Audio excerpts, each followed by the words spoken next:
Gandhigram police સ્ટેશનમાં એક ફરિયાદી દ્વારા પોક્સો રેપ અને આઈટી એક્ટ હેઠળ ફરિયાદ દાખલ કરવામાં આવેલ હતી, જેમાં હકીકત એવી હતી કે ફરિયાદીની દીકરી, જેની ઉંમર 15 વર્ષ અને 10 માસ હતી, એમનો ફોન એમના દીકરા દ્વારા ચેક કરવામાં આવેલ હતો અને એમના ફોનમાં સ્નેપચેટમાં વાંધાજનક ચેટ મળી આવી અને એમના ઇન્સ્ટાગ્રામ ઉપરથી એક વિડીયો એમને મોકલવામાં આવેલ હતો, જેમાં એમની દીકરી સાથે મુખમેતુન થઈ રહ્યો હતો.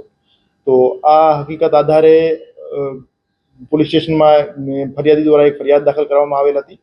એના આધારે પૂછપરછ દરમિયાન સામે આવેલ કે એક આરોપી ધવલ સંજયભાઈ દાદુકિયા, એમના સાથે ફરિયાદીની દીકરી મોબાઈલ ઉપર સ્નેપચેટ અને ઇન્સ્ટાગ્રામ મારફતે વાત કરતી હતી અને આરોપી દ્વારા દીકરી સાથે મિત્રતા કેળવી અને એમને લલચાવી ફોસલાવી અને જાનથી મારી નાખવાની ધમકી આપી. પછી એમના સાથે એક વખત મુખમેથુન અને એક વખત ફિઝિકલ રિલેશન બનાવવામાં આવ્યા હતા.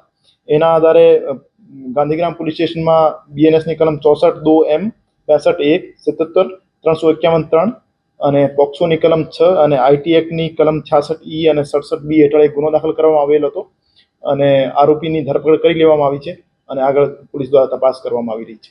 ફરિયાદીની જે ભોગ બનનાર દીકરી છે, એમના દ્વારા મોબાઈલ ફોન ઉપર અભ્યાસ માટે વિડીયો જોવામાં આવેલ હતા, ત્યારે ફરિયાદી દ્વારા આરોપી દ્વારા ભોગ બનનાર દીકરીને સ્નેપચેટ ઉપર એક રિક્વેસ્ટ મોકલવામાં આવેલ હતી અને એમના પછી ત્યાંથી વાતચીત એમની વચ્ચે શરૂ થઈ હતી. એમના જ ફોન ઉપર મોકલ્યું હતું.